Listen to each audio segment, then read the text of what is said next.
But tonight we're starting with a big India Today exclusive. There are just months to go for the big elections in Uttar Pradesh. India Today's special investigation team is now blowing the lid off the murky dance of democracy. The investigation reveals how big political parties are fielding dummy candidates to cut into the opposition's vote share. This is no secret, but tonight it's going to be aired. How dummy candidates are charging anything from 10 lakh rupees to a 1 crore. India Today's special investigation teams Sushant Pathak and Jamshid Khan bring you this explosive report from Uttar Pradesh.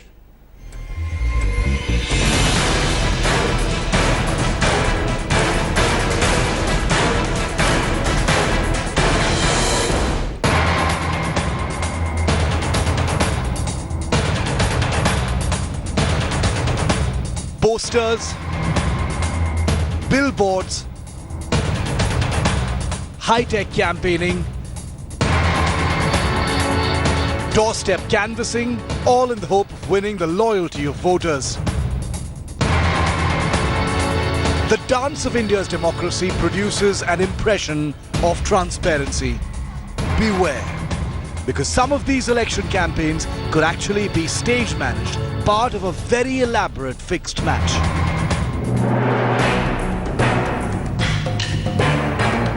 India Today's special investigation team has busted the smokescreen. A dubious ring of small-time politicians selling puppet candidates to bigger players to cut into rival votes and circumvent restrictions on poll spending. These operatives are part of more than 1,900 groups designated as unrecognized but registered parties. Posing as lobbyists for established leaders, India Today's undercover reporters visited some of them. We wanted to find out how these smaller parties were preparing for the upcoming Uttar Pradesh election. Wasi Ahmed, national convener of the All India Muslim Majlis, a party set up in 1968. Ahmed offers a puppet candidate to India Today's investigative team for the UP elections.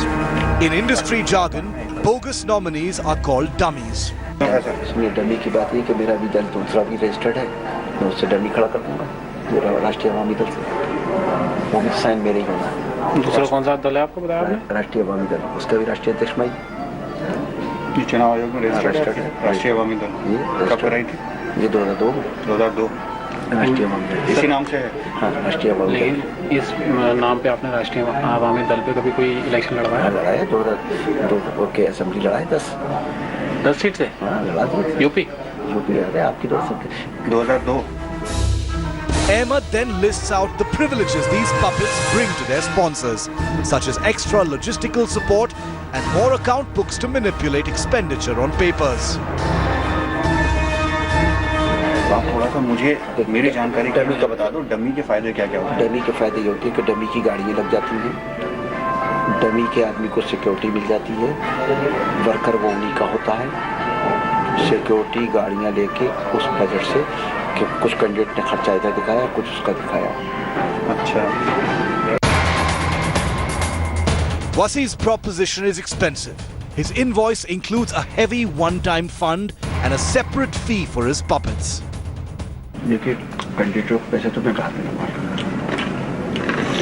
अभी party चलाने के लिए 1 करोड़ का कराएंगे। 1 करोड़ का। 1 crore is just one part of his suspect service. There's more in the bill. पर candidate देखिए, dummy candidate को 10 लाख रुपए दे काफी। Outspoken in his demands, Ahmed says he takes only hard cash.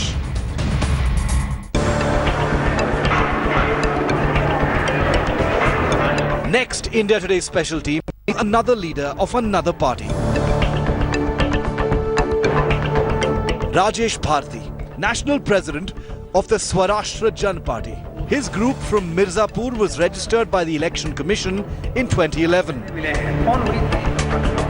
Bharti also offers a sponsored candidate who will participate in a campaign but will not win. Essentially, this dummy will be working for the sponsor by cutting into a rival's vote. Vote है, किसी ने जिता दिया, मैंने जिता कर मैं जीत गया, क्यों? वो अपनी पार्टी झंडा लगाएगा, आपकी पार्टी झंडा नहीं लगाएगा, वो अपना पोस्टर लगाएगा, अपने नाम पर पास लेगा गाड़ी का, वो स्वयं घूमेगा। अब घूमते समय समाज में बैठ करके क्या बातें कहा, वो आपकी बात कह देगा, लेकिन चलेगा तो प्रत्याशी वो अपने पार्टी का। तो यही तो बात कह रहे हैं, प्रचार करने का प्रचार करेगा। Bharti apparently works on his own business model. Unlike Ahmed's, his puppet candidates do not exist only on paper. Instead, they campaign, but with a clear brief to make way for those who hire them. After this, India Today's undercover crew talks to Sharik Usmani. यहाँ मुस्लिम vote है। He's in charge of the Apna Desh Party's Western Uttar Pradesh unit. Everything and everyone can be bought, he says. This man too is unreserved in quoting a price. कम से कम 10 से 20 candidate हो गए, 10 से 12 करोड़ रुपए तो कम से कम इसमें खर्चे में आएंगे। 20 कैंडिडेट में कम से कम कितना? कम से कम 10 करोड़ मान के चलिए। At least 10 crore rupees for 20 phony candidates. That's his fee.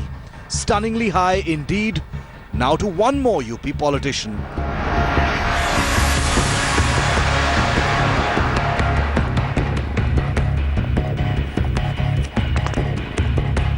Rajesh Kushwaha, Vice President of the Bharat Rakshak Kranti Party, ready to play a puppet himself in next year's UP election.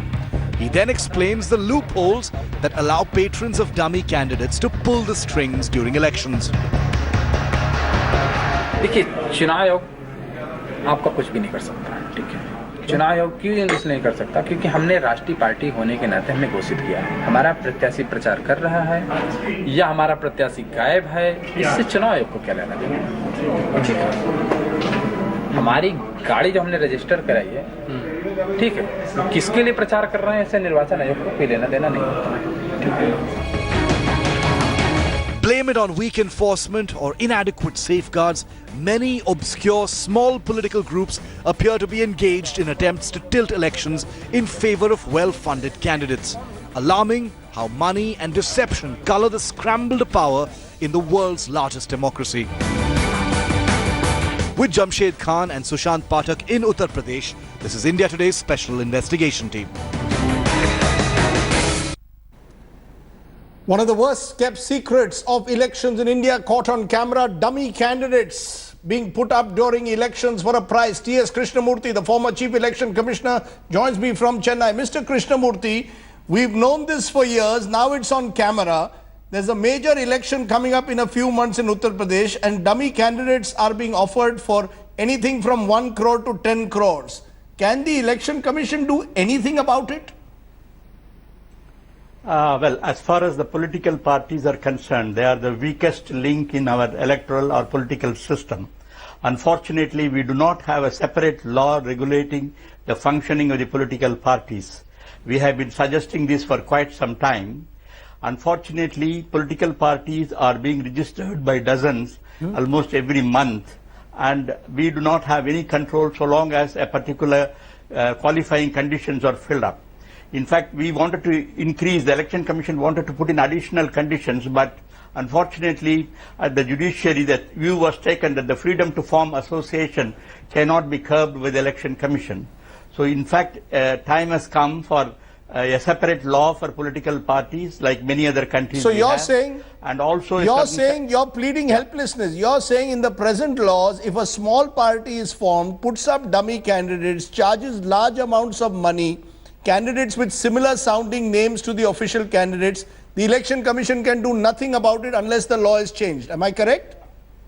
No, as far as the money part is concerned, certainly the Election Commission can interfere to find out how the money is generated and how the money is being spent. How will you find out? How will you find out, sir? Let's be honest, if a small party is paid 8 to 10 crores, I agree with you. In fact, in the last few years, we have seen very active election expenditure observers working and also locating money being transferred from one place to another in cash. I do agree it may not be perfect, but at least there is some provision to interfere with the cash transactions. So my point is, the first need of the hour is to ensure that there is a separate law for political parties, regulating the formation, the functioning and the dissolution and the disputes of the political parties. Two, as far as money power is concerned, I always feel that time has come now for state funding of the elections. It is very common, particularly in Kerala, we have heard some dummy names being put with almost similar initials and names to mislead the voters. It's becoming common. I think the time has come for a separate state funding of the elections, at least in respect of the state elections. I'm going to leave it there, sir, because, you know, what my worry is, a lot of what you are saying makes eminent sense, but it's been said for years.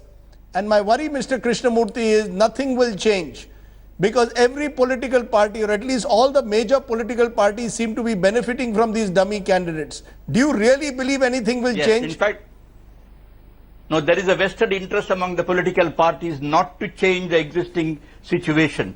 But I am sure with some kind of a visionary approach of at least the national parties, it is in their own interest to bring about changes. If they do not bring about changes, these irregularities and deficiencies will continue to operate and spoil the quality of democracy in this country. Touche is all I can say, Mr. Krishnamurthy. The fact is, our major political parties have a vested interest, and this expose, whether it can lead them finally to the Election Commission to wake up, to our political parties to wake up, is the big question. I appreciate your joining us, Mr. Krishnamurthy, there from Chennai. Clearly, politics remains a dirty game when it comes to elections.